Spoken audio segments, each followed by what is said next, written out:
মাছ ভাজিটা করব কলার পাতায়, তো আপনাদের সাথে শেয়ার করতে আমি সবকিছু মশলা দিয়ে দিয়েছি, তো আপনাদের সাথে শেয়ার করা হয়নি। মশলার ভিতরে আমি দিয়েছি হলুদ, মরিচ, লবণ, তারপরে ধনিয়ার গুঁড়া, তেল, ধনেপাতা। আমি এই কয়েকটা মশলা আইটেম এটার ভিতরে ইউজ করেছি। তো এটার মধ্যে আমি পেঁয়াজ ব্যবহার করিনি। আপনারা চাইলে পেঁয়াজ দিয়ে খেতে পারবেন, কোনো সমস্যা।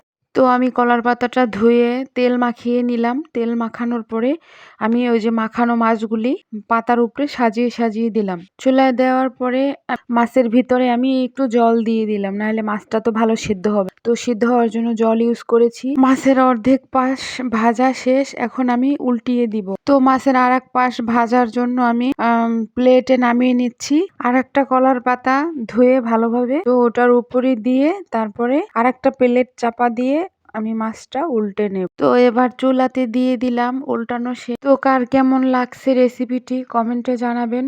ধন্যবাদ, সবাই ভালো থাকবেন, পাশে থাকবেন।